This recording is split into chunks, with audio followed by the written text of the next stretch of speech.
What's going on, everybody, and welcome back to Comic Breakdown. In this video, we are jumping into Dark Web, Mary Jane, and Black Cat issue number 1. What we have when it comes to the likes of Dark Web is Ben Reilly and Madelyne Pryor, aka Chasm and the Goblin Queen. The two of them working in unison. We have seen them causing chaos all over the city, with New York City yet again under attack. We have Felicia, who is making her way through the city. She is going to go and do more or less an errand for Peter Parker. But Black Cat going to do this, she is going to learn some very interesting truths. The truth about Mary Jane. Now, make sure you guys have subscribed to the channel, make sure that you like this video, and with that being said, let's dive into this breakdown. Alright gang, so as we dive into this issue, we have Felicia making her way through the city. New York going to hell yet again. The silver lining is that it is not Black Cat's fault. She has a good idea of what is going on, with Ben Reilly, aka Chasm, just completely losing it. And right now, she is making her way across town to Mary Jane, even though she technically doesn't really want to be there. Because right now, as it stands, Black Cat is kinda dating Spider-Man. The last time she had talked to Mary Jane, she had told her that she had no interest in Peter Parker. With seeing that change, now she's a little bit uncomfortable with the idea of going over there and having to have this conversation with Mary Jane. Peter Parker needs her to be okay. Even if this is not the girl that he is with, Felicia understands the importance of Mary Jane to Peter Parker, how it would absolutely destroy him if she were to end up dead or severely injured. But when Felicia shows up to Mary Jane's apartment, what she sees is Mary Jane's appliances have come to life, but that is not the crazy part. The crazy part is that Mary Jane has superpowers. And so as MJ fights off all of her appliances, toasters, blenders, and everything in between,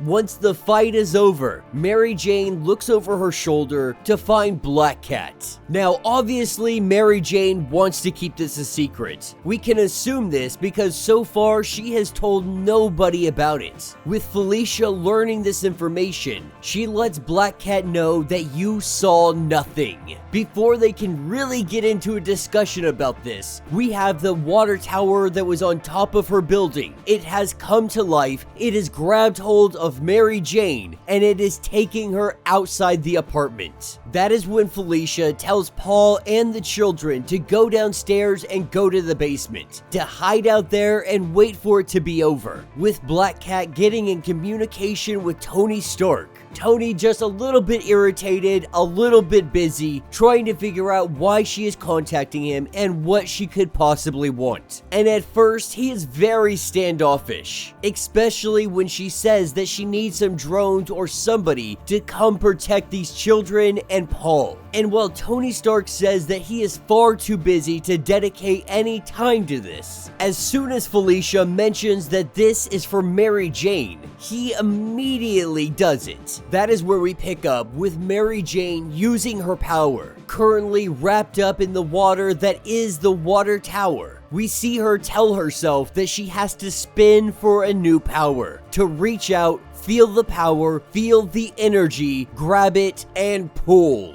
This is working almost like a slot machine, that she can grab the power from the cosmos, but it is always random. It is always a new power, a new ability. And just like slot machines, it's a matter of luck. One minute, you could have the power of Jean Grey. The next minute, you could have the power of Toad. But with Felicia catching up to them, the two of them taking on the water tower, it doesn't take them long to be able to take down this gigantic beast. Mary Jane having flaming angel wings, wielding a flaming sword. You could truly say that she has leveled up. And so with the monster defeated, Mary Jane and Felicia, they do a quick catch up, filling in Mary Jane on everything that is currently ongoing. Obviously, Felicia's not gonna drop the fact that Mary Jane has superpowers. She tries to let her know that it's none of her business, that she doesn't want to talk about it, but Black Cat is unwilling to give up. This is a huge revelation, but moreover, Mary Jane wants to make sure that Peter Parker doesn't know about this. So far, she has been able to keep this information from him, not wanting to let him know, not wanting to think that it's any of his business, especially with her moving on with Paul, so on and so forth. This is when we see a portal open up.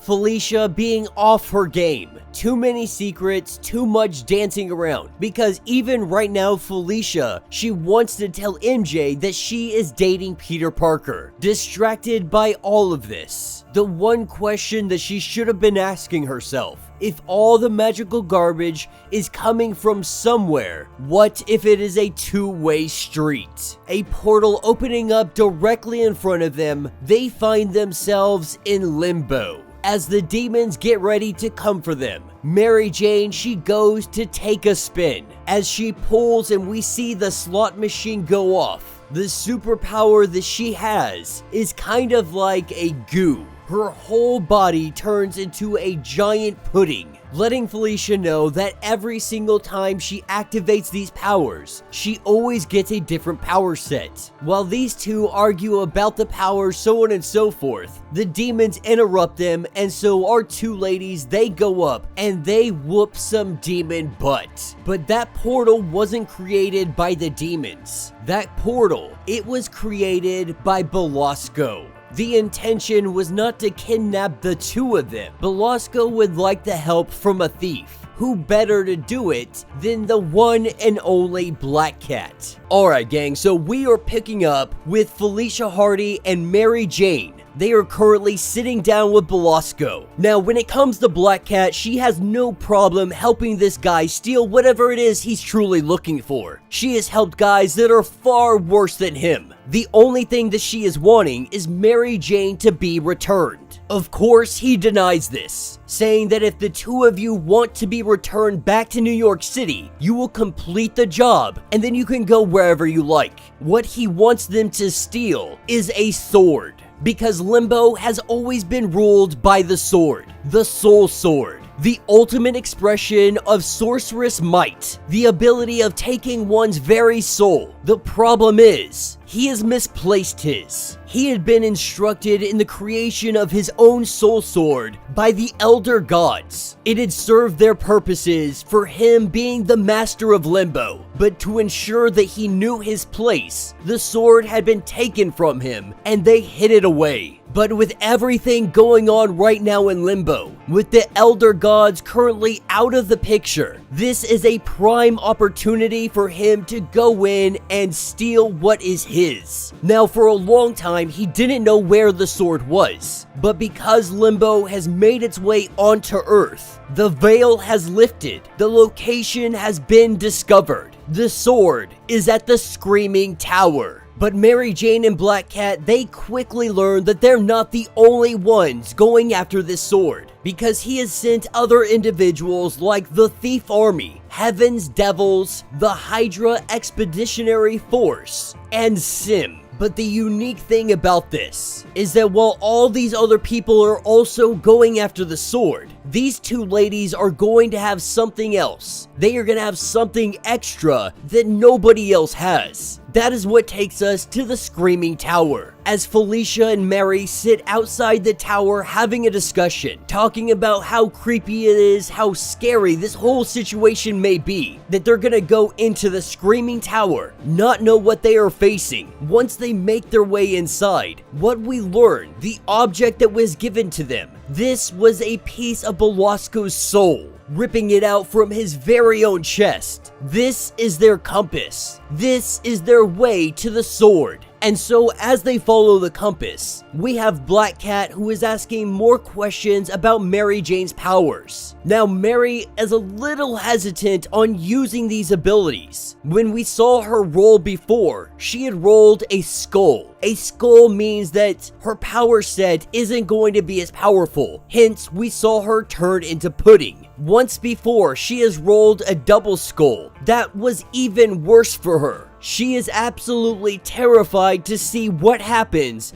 if she rolls 3 skulls. That is a 1 in 343 chance. So she is only using her powers and abilities when she absolutely has to. That moment is right now. She is currently being attacked. They are both being attacked inside of the tower. With her activating her abilities, she makes the roll. We see a horseshoe, we see a 7, and we see a skull. With her powers becoming activated, she goes to attack these demons only to see that she is shooting feathers. So at the very best, Mary Jane's powers are highly inconsistent. One minute she may have the powers of freaking Jean Grey. The next minute she is shooting feathers from her fingertips. Absolutely no use whatsoever. And so as the two make their getaway, they fall down a cavern, seeming to be some kind of bottomless pit inside of the tower. The demons go falling. Felicia is able to barely save them in time,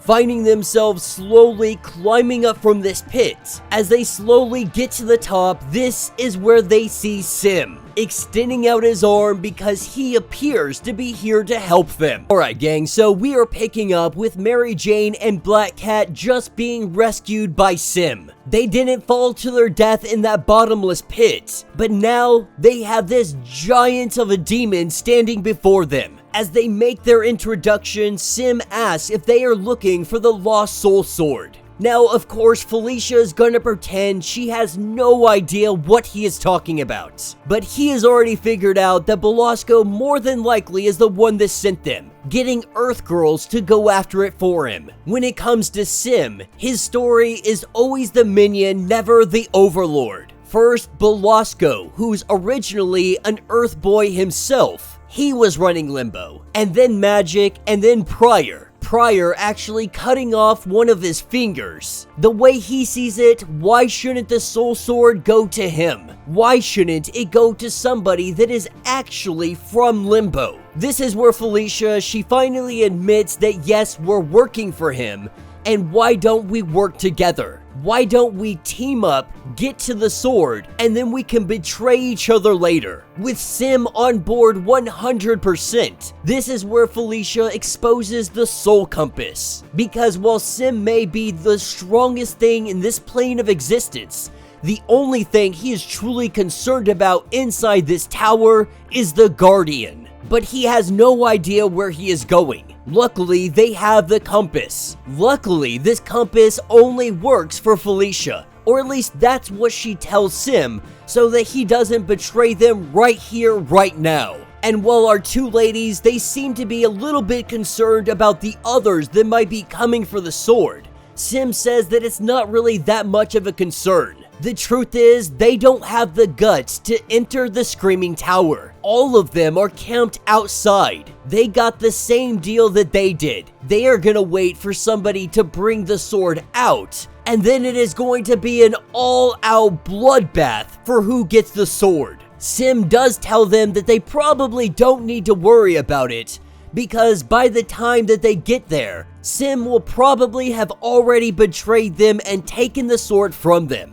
The level of honesty, it's a little bit refreshing. Sim isn't lying to them in the slightest bit. Felicia isn't lying to him either. They know that the betrayal is inevitable, but the biggest concern is the Guardian. And so they make their way through the Screaming Tower, helping one another along the way. The whole time, Felicia, she is struggling. She is struggling with the idea that she is dating more or less Peter Parker and has yet to tell MJ. She told MJ that she wouldn't do it, that she wasn't interested in Peter, but obviously that's not true. And now she is finding it very difficult to actually tell MJ the truth. But as they make their way through, this is where they get their first attack. Would appear to be crows or ravens with eyes all over their bodies, screaming intruder at them. Felicia tells MJ not to use her powers just yet, to save it for an opportunity where they're really gonna need it, like the Guardian.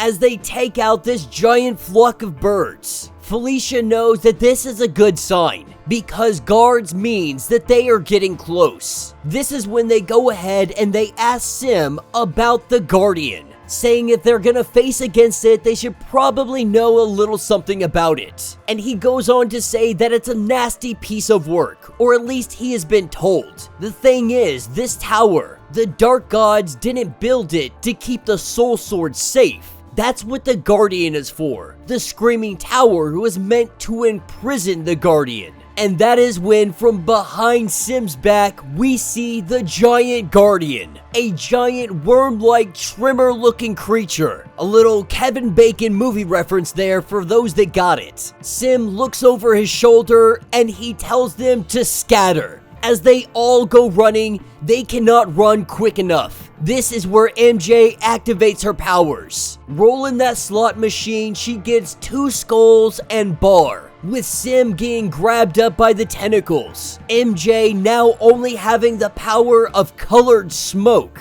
This is when she starts to piece it together. This bad luck, it is coming from Felicia. Black Cat is giving her bad luck with her powers. But Felicia says that that shouldn't be happening, that it only causes bad luck for her enemies. This doesn't make sense unless subconsciously Felicia is seeing MJ as her enemy. MJ trying to figure this out in her head, saying it can't be something that she did. Felicia would never let her forget it if that were the case, which means it is something about her. Finally piecing it together that this has gotta be about Peter. Alright gang, so as we jump into this issue, we are picking up with our heroes currently entangled in the tentacles of the Guardian. When Mary Jane had tried to use her jackpot powers, what happened is some bad luck. After trying to figure out and deduce the problem, they figured out that it is Felicia. Felicia is giving bad luck to Mary Jane. This is why she has been rolling so poorly. And so while the 3 of them are wrapped up in tentacles, Mary Jane begins to go off, saying that she can't believe this is about Peter, saying that she's not gonna get back to her kids,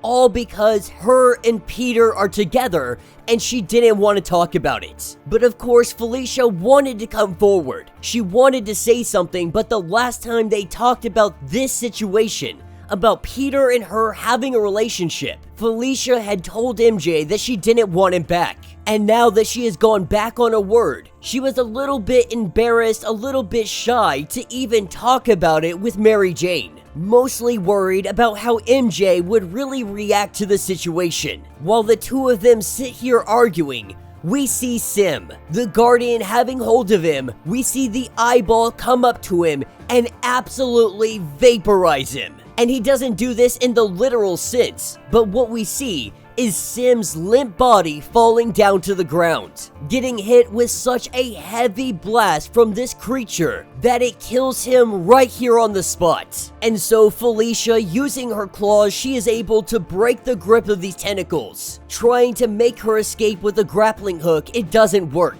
Another tentacle grabs her leg and her grappling hook breaks. This is where Felicia uses something that she doesn't use very often, because her claws can be shot. Not very far. They truly only have a range of about a foot. But in a sticky situation, this is ideal. This is where Felicia takes those claws and she shoots it into the eyeball of the Guardian. The Guardian freaking out. It drops both MJ and Black Cat. But before Felicia can get away, it has already grabbed hold of her again. And we have Mary Jane, who should be running away, but right now she is currently yelling at Felicia because all of this is happening. Her powers having this problem, so on and so forth, all because Felicia couldn't come forward and say that she is dating Peter, with MJ continuing her rant, saying that she doesn't care about their relationship, that she has her own life now, one that doesn't revolve around Peter Parker, that she's got kids. What she is currently mad about, not that she didn't tell her, it's that she kept secrets and it has now led to the situation that they are in.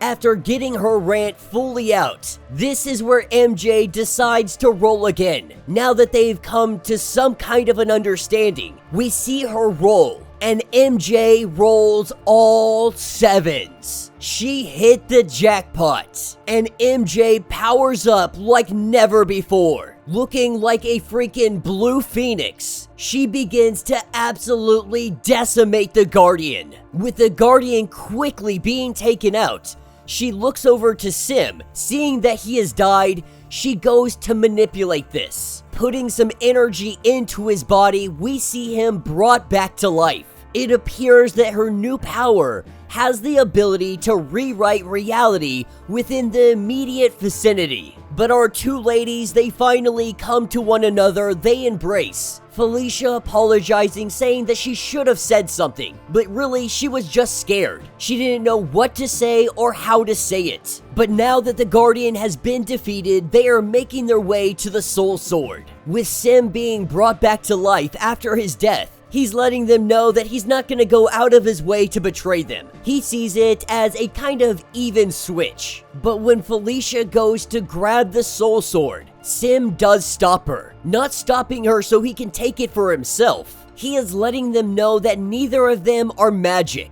They don't have any training. That if you grab the Soul Sword, it is going to bond to you. It is going to graft right onto your soul and leech you for the rest of your life. The Soul Sword will be theirs, which means they can also not give it away to anybody else. And so from this, they can assume that Belasco was simply going to kill them once they return. That way he could take the Soul Sword for himself from their dead bodies. And so now they find themselves in a predicament. How do they get it back to him? Because if they don't get to go home. Having no other option, we have Felicia who grabs the sword. She takes the Soul Sword and it now belongs to her. We pick up shortly later outside of the tower, thinking that the hard part is finally over. As they make their way outside of the Screaming Tower, this is where they are met by everybody else who is trying to claim the Soul Sword for themselves. Alright gang, we are picking up in Limbo at Castle Belasco. We have Mary Jane and Black Cat who have shown up. Belasco greeting them, recognizing that they're here. They left the Screaming Tower, so they can only assume that they have the Soul Sword. Belasco is curious on how they were able to handle the forces on the outside. Because they had Hydra, they had demons, everybody from every crevice of Limbo was coming down here. They all wanted the Soul Sword. And so they fought, or at least Sim believed that they were going to fight. But while Sim, the giant freaking purple demon, he was absolutely decimating the ranks out here. This gave Mary Jane and Felicia the opportunity to sneak away. Everybody focused on Sim. Even Sim didn't know that the girls were gonna leave. They ditched him outside of the tower. They let him fight. It's completely unknown if he is dead or not, but Felicia says who cares? At the end of the day, we were using him for our own benefit. But getting down to business, Belasco asks which one of you has the Soul Sword. This is when Felicia and MJ ask him if he is a gambling man, because right now, there is a real gamble in front of him. They reveal that they already knew about the Soul Sword. They knew that one of them would be bonded to it, that this information Belasco had kept from them. They know that one of them has to die for him to get the sword. So the question remains, which one of us does have the sword? He would have to kill the Soul Sword's bearer before she could summon it. She'd be too powerful then, but if he killed the wrong one, the one with the Soul Sword would draw that blade out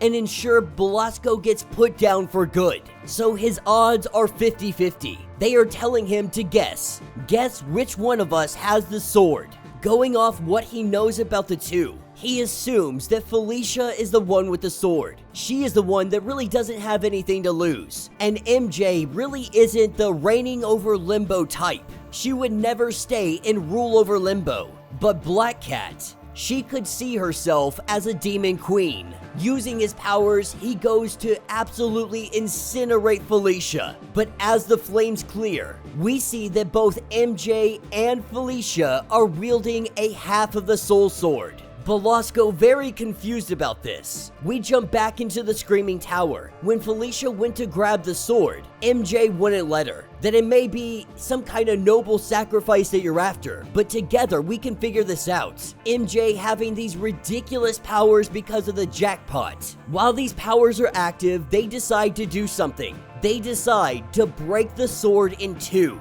Together, they would share the load. Together, they would bond to the sword. This is where we see MJ and Black Cat going at Belasco. They swing those swords. He tries to defend. At this point, Belasco is completely confused, wondering, was it all a lie? Was it all a ruse? What really happened at the base of the Screaming Tower? This is where the ladies let us know that they liked Sim, and so when they get out of the tower, they had to test out their swords, Sim helping them along the way. But these two ladies, they were cutting down the ranks. Anybody that would step in their way, they were laying waste. With Belasco getting thrown against the wall, the two of them throw their soul swords, each landing on one side of him. They tell Belasco that you will be sending us home, but only because your new boss is about to make you. Believing that it is time for some new leadership, that is where Sim comes in. He grabs those swords, wielding one in both hands. He lets it be known that it is time for Limbo to have an opposition party, because right now Madelyne Pryor's name is still on the lease, but he thinks it is time for somebody to challenge this. Sim now having the soul sword and the soul compass. From now on, Belasco is a minion to Sim. Taking us shortly after this event, we see Belasco chained up and Sim sitting on the throne, making Belasco send them back home. Belasco does tell them all to enjoy this, because he will be coming for all of them. Sim, Black Cat, Mary Jane Watson, they have all made his list. And this is not something he will forget. He is an immortal, which means he has endless time to contemplate his vengeance. With a portal opening up, our ladies find themselves back in New York City. As they swing through the city, Black Cat is just making sure that the two of them are okay. Peter and Mary Jane's history, it's only been 6 months. So she was really worried that Mary Jane would have a problem with her dating Peter Parker. But she lets us know that she's not gonna get into it any more than this. That to her, this was a lot longer than 6 months ago. That Felicia is wrong, and she has no problem with this, because MJ now has a family, a man that she loves and children that she adores. With MJ going inside and hugging her loved ones, she introduces her family to Black Cat. And that will be the end of this series. So let me know what you guys think down in the comments. Another 5 issues down connecting Spider-Man and MJ, and we still don't know what happened. Now, maybe you guys know. Maybe you guys have already read the Spider-Man. You guys know I stopped reading Spider-Man. So I don't know if it's been revealed what actually happened to Spider-Man to cause all of this turmoil in his life. More than that though, something has happened to MJ. For her, it seems like a lot more than 6 months. Everybody believes that MJ was just broken up with Peter Parker for 6 months, but she is continuously hinting that something more has happened. Does this have to do with time travel? Did Mary Jane somehow go back in time and have a family? It really doesn't make any sense how this was possible. Now, there's always a possibility that her powers maybe manifested this. Maybe she was able to create a family. We have already seen her powers are just stupid powerful when she hits that good jackpot. I'm not gonna lie, this kinda has me wanting to pick Spider-Man up just to find out what the freak happened. But the stories that are going on in Spider-Man are just so bad that I can't even bring myself to buy the comic. But if I'm gonna be 100% honest, I have never really been a fan of MJ. I don't like the way that she is written most of the time. I don't like her character. I'm not a fan of it, and I'm not a fan of her being with Spider-Man. I know a lot of old-time fans and stuff of that nature, they really like the idea that, you know, Peter Parker and Mary Jane are together. But I like the idea of Felicia and Peter, of Black Cat and Spider-Man. I think Black Cat is a lot of what Spider-Man needs. But it will be interesting to see the stories continue on. We'll keep an eye on it, we'll see how it goes. If there's any stories that are really worth covering in the future when it comes to Spider-Man, we'll definitely be there to cover them. The most recent appearance of Spider-Man in Daredevil is probably the most accurate depiction of Spider-Man that I have read in the last couple of years. That is Daredevil issue number 10. We covered it yesterday. If you haven't checked it out yet, I highly recommend that you go do so. But let me know your thoughts, let me know your theories, if you would like to get completely caught up on everything going on with Mary Jane and Black Cat. Be sure to check out the link in my description as well as the top of this video. It will get you completely caught up on everything going on with this event. If you would like to support the channel, you can always do so by joining the channel membership. Much like Patreon, having multiple different tiers, from $1 to $50, from loyalty badges to comics every single month. Not only does this help out the channel tremendously, but you are getting tons of perks in the process. If you are unable to do this, do me a favor, subscribe to the channel, like this video, hit that notification bell, and with that being said, until the next breakdown.